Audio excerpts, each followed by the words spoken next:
नमस्कार दोस्तों, मैं अंकिता गोस्वामी आपका अपने चैनल पर स्वागत करती हूँ। आज हम बात करेंगे पितृदोष को लेकर के। पितृदोष को आजकल के पंडितों ने बहुत ही बड़ा हवा बना दिया है। इससे डरने की कोई आवश्यकता नहीं है। यह दोष किसी की भी कुंडली में हो सकता है और इसका निवारण भी संभव है। मगर सबसे महत्वपूर्ण बात यह है कि जो बुजुर्ग और जो माननीय व्यक्ति हम लोगों के साथ हैं, अगर आज हम उनका तिरस्कार ना करें, उन्हें सम्मान दें, उन्हें प्यार दें, तो इस तरह की सभी तरह के जो दोष हैं, पितृदोष या जो भी इसे नाम दें, वह मिट जाएंगे। सर्वप्रथम हम ये जानेंगे कि पितृ क्या होते हैं। पितृ वो होते हैं, वह व्यक्ति, वह प्रियजन जिनसे हमारा संबंध रहा है और वो हमारे को इस दुनिया में छोड़ करके चले गए हैं या उनकी मृत्यु हो गई है। अब हम जानेंगे कि मृत्यु के पश्चात जो हिंदू धर्म है उनमें पूर्ण विधि विधान से उसका क्रियाकर्म किया जाता है और उनकी आत्मा को ब्रह्मलोक में भेज दिया जाता है। अगर किसी कारणवश उस विधि विधान पूर्वक क्रियाकर्म नहीं किया गया तो उनकी आत्माओं को संतुष्टि नहीं मिल पाती है और वह भटकती रहती हैं।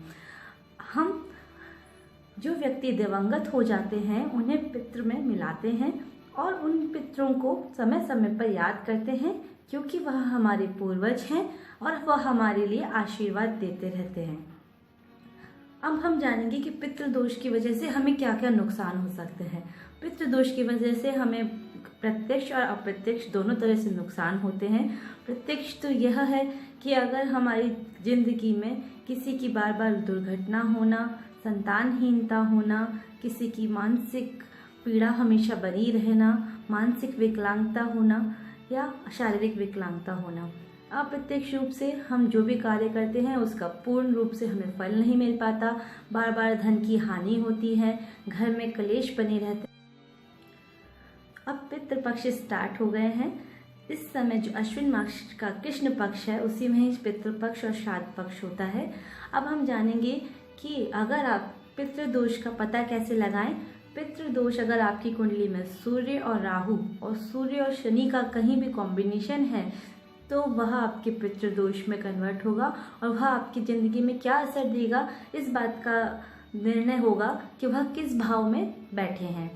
हम इसको एक और तरीके से देख सकते हैं जो मंगल के थ्रू भी होता है। मंगल और राहु का भी कोई अगर योग बन जाता है तो पितृदोष बनता है। अब हम जानेंगे कि पितृदोष का क्या उपाय करें। सर्वप्रथम पितृदोष अगर आपकी कुंडली में है तो आपको अपने घर की जो दक्षिण दीवार है उसमें अपने पूर्वजों का चित्र लगाना है, उनमें माला पहनानी है या हार पहनाना है और उन्हें डेली प्रणाम करना है और उनसे आशीर्वाद लेना है कि हमसे जो भी भूल हुई है हमें माफ़ करो और हमारे लिए शुभ कार्य करो। अब दूसरा है, जो हमारे घर पे माता पिता हैं या बुजुर्ग व्यक्ति हैं, हम उनसे प्रेम से पेश आएँ, हम उनका आदर सम्मान करें तो हमारे लिए पितृदोष से मुक्त होना बहुत आसान हो जाएगा।